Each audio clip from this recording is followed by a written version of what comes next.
અન્નસન વ્રતધારી જૈન સમાજ રત્ન શ્રી તારાચંદભાઈ જગદીશભાઈ છેડાની પ્રેરણાથી અને સંઘના ચેરમેન શ્રી જીગર તારાચંદભાઈ છેડાના માર્ગદર્શન હેઠળ શ્રી ભુજ કવિઓ જૈન સંઘ સંચાલિત ભગવાન મુનિસુવ્રત સ્વામી જિનાલય વિજયનગર અને ભગવાન મુનિસુવ્રત સ્વામી જિનાલય નવનીતનગર કોવઈનગર બંને જિનાલયો ધ્વજારોહણ ત્રિદિવસીય કાર્યક્રમ વિવિધ સેવાકીય પ્રવૃત્તિઓ દ્વારા ઉજવવામાં આવ્યો હતો. ચાલુ વર્ષ 2025ના વર્ષની વિજયનગર રથાકાર જિનાલય મધ્યે ધ્વજારોહણ પ્રભાવનાનો લાભ માતૃશ્રી લક્ષ્મીબેન જગસી ચાંપસી છેડા, અન્નસન વ્રતધારી જૈન સમાજ રત્ન શ્રી તારાચંદભાઈ જગસીભાઈ છેડા હસ્તે હંસાબેન તારાચંદભાઈ છેડા પરિવારે લીધો હતો.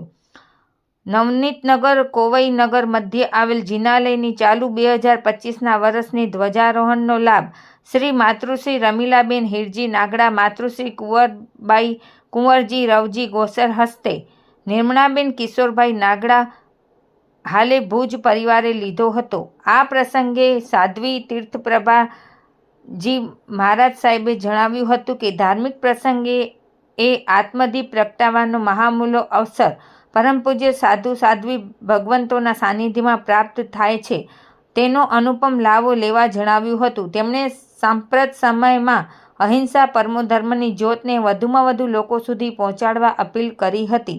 આ પ્રસંગે સંઘના ચેરમેન જીગર તારાચંદ છેડા મહાજન અને સંઘના ટ્રસ્ટીઓ, સખી વૃંદની બહેનો, યુવા પાંખના હોદ્દેદારોના શુભ હસ્તે ભગવાન મુનિસુવ્રત સ્વામી નિરણ કેન્દ્રનું ઉદ્ઘાટન, ગાય માતાનું પૂજન કરી તેમને ગોળ અને નિરણ આપી કરવામાં આવ્યું હતું.